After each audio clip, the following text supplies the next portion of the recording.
Welcome to Cooking with Danny. Do you have some nasty old bananas lying around? Ones that are, I don't know, maybe as black as this? Or maybe as unappetizing as this? I'm going to show you how we can just turn these disgusting bananas into delicious banana bread. Come on.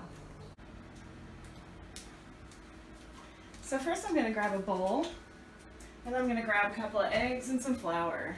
So I've got my bowl, so I've got eggs, probably 2 is enough, and I got some flour in my bowl. I'm probably also going to need some sugar and some seasonings. So I usually just use some brown sugar, and I'm just going to use Chinese 5-spice because it already has probably everything in it. I don't know what's in it, but it tastes good. So because I'm in China and I have these eggs that come from the wet market, I never know if they're going to be good or not. So I like to crack them one at a time into a mug to make sure that there's no like baby chick or anything in there. They're fine. So these really gross black bananas, you can just pinch them open and they kind of squeeze out like a toothpaste. So that's fun. Ugh. Yeah. This more yellow banana is going to do better. Just peel it off, plop it in the bowl. So then I'll just mush this all up. See, the black banana is already kind of liquidy, but the yellow banana is hard. You have to mush it real good with the fork. Alright, so once you've got that going on, you can just dump in however much sugar you want and however much flour you want, because that's how I do it. So I want about that much sugar, and I want about, oh, I don't know how much flour. Let's just try dumping some in and see what happens. So I would guess that's about 1/3 to 1/2 cup of sugar and about 1 cup of flour. And then when it comes to the Chinese seasoning, I'm just going to dump about what I feel like is 1/2 tablespoon. Smells delicious. So then I basically just stir it with a fork until it looks like kind of batter that I would pour into the pan. So it looks pretty delicious and it's liquidy enough. If you accidentally pour in too much flour, I just add milk until it's right. And if it looks too liquidy to you, just add more flour. See, look at that. It's delicious. Alright, so what I have not done yet is put in any kind of leavening agent. So I'm just going to take, like, my baking powder comes out in these chunks. Just break them up. There's no wrong answer. This much. That's the right amount. So I just break it up in the bowl.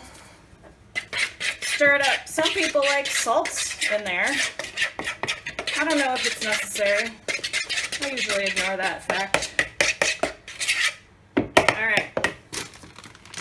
So then I have my pan, and you could grease it if you wanted to, or you could not grease it. I'm going to go ahead and not grease it, but instead of that, what I'm going to do is add a little bit of vegetable oil right on into my batter. Then it won't stick to the pan. So I'm going to go ahead and imagine that that's about 1/4 cup. If you're a measuring kind of human. So if I had remembered about the oil earlier, that would have worked out better. But it's okay. It'll all work out, and then when you eat it, it all just goes in your belly. So no big whoop. So you can see that it looks very much like cake batter. And my family was like, why do you keep those bananas? They're so gross. Well, you know, why not? So I've got my little pan here. Boop, boop, boop, boop, boop.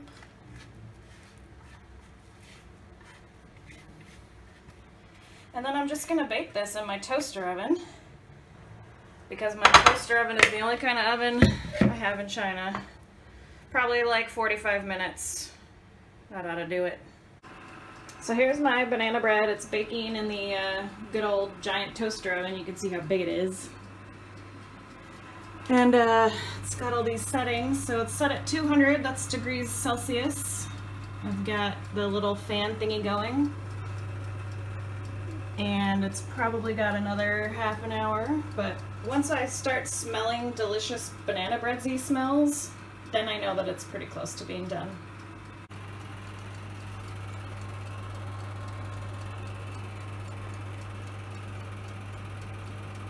So it turns out it only took about half an hour before it started smelling delicious. And I've got this delicious golden brown color. So I'm going to set that over here, and I'll close the oven. I'm going to let this cool for about 10 minutes before I attempt to do anything. I would check it with a toothpick, but my son Sullivan uses them all in his craft projects, so I don't have any toothpicks. So it'll be a mystery! So the banana bread is reasonably cool. And because we didn't oil the pan, I like to run the knife around the edge. All the way around. You can see that it's very spongy and delicious. And then I just cut it.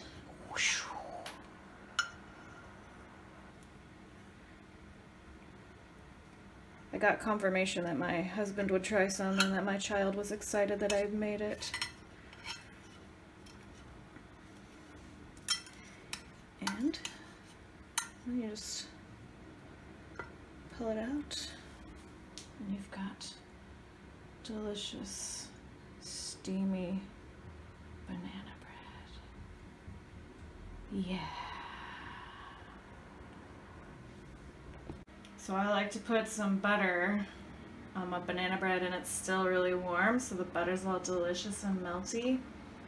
So I already did that side. So let's see how it tastes. Mmm. That's good banana bread.